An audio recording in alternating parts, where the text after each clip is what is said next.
আসসালামু আলাইকুম। আজকে অনেকদিন পর আবার খামারের একটা ভিডিও নিয়ে আপনাদের মাঝে হাজির হয়েছি।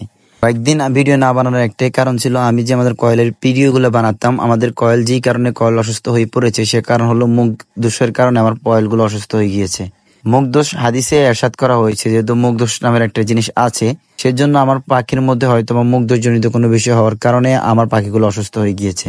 তো আলহামদুলিল্লাহ আমরা আমাদের পাখিগুলোকে অলরেডি সুস্থ করে তুলেছি। এখন আমি চলে যাচ্ছি আমার এক ভাইয়ের কাছে, ওখান থেকে কিছু পাখি দেখে আসবো এবং সাথে ওনার কিছু ডিম আছে। উনি আমাকে বলেছে, ভাই ডিমগুলো আপনি রায়পুর দিয়ে আসতে হবে। তো আলহামদুলিল্লাহ আমরা চেষ্টা করি আমাদের খামারি কোনো ভাই অসুস্থ হলে ওনাদেরকে হেল্প করার জন্য বা ওনাদের পাশে থাকার জন্য।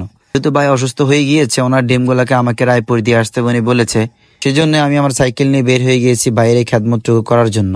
দেখি ভাইয়ের জন্য কিছু করতে পারি কিনা।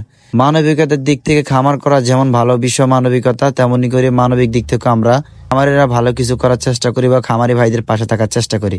আর নতুন যারা উদ্যোক্তা আছে তাদের পাশে থাকার চেষ্টা করি, সকল প্রকার ট্রিটমেন্ট সকল প্রকারের বিষয় আমরা জানানোর চেষ্টা করি ইনশাআল্লাহ। তো আলহামদুলিল্লাহ আমরা আমাদের খামারের কাজগুলো খুব সুন্দরভাবে এগিয়ে নিচ্ছি। যেহেতু ভাই আমাকে বলছে, আমি আমার কামগুলোকে রেখে চলে যাচ্ছি, যেহেতু একটা মানবিক কাজ করতে হবে, সেই সুবাদে ভাইয়ের কাছে যাচ্ছি। গিয়েই ভাইয়ের কাছে ইনশাআল্লাহ ভাইয়ের কাজগুলোকে সম্পূর্ণ করে দিয়ে তারপর আমি রায়পুরে ডিমগুলো নিয়ে ডিমগুলো দিয়ে আসবো। আলহামদুলিল্লাহ আমি সাইকেল নিয়ে বের হয়ে গেছি, কিন্তু ভাইকে হয়তো সময়ের কারণে, আমার কাজের কারণে আমি দিনের বেলা সময় দিতে পারি নাই। আমি কাজগুলো সেরেই আমি চলে গিয়েছি আমি আবার আমার কাজে গন্তব্যে। তো সেখান থেকে রাত্রেবেলা আমার ডিমগুলো দিয়ে রাতের 12টা বাজে পাই আমি আসছি। তবে আলহামদুলিল্লাহ এই মৌসুমটা যখন আসে আমাদের এদিকে জায়গায় জায়গায় ওরা ধান নিয়ে ধানের কাজ শুরু করে দেয়। এই মৌসুমটা আসলে খুব সৌন্দর্য সম্পূর্ণ একটা মৌসুম। এই মৌসুমটা আসলে আমাদের শৈশবের কথা অনেক মনে পড়ে যায়। এক এক করে আমরা চলে আসছি ভাইয়ের বাড়ির পাশেই, যেহেতু ভাইয়ের বাড়ি হলো আমাদের পাশেই নোয়াগা শেখের বাড়িতে।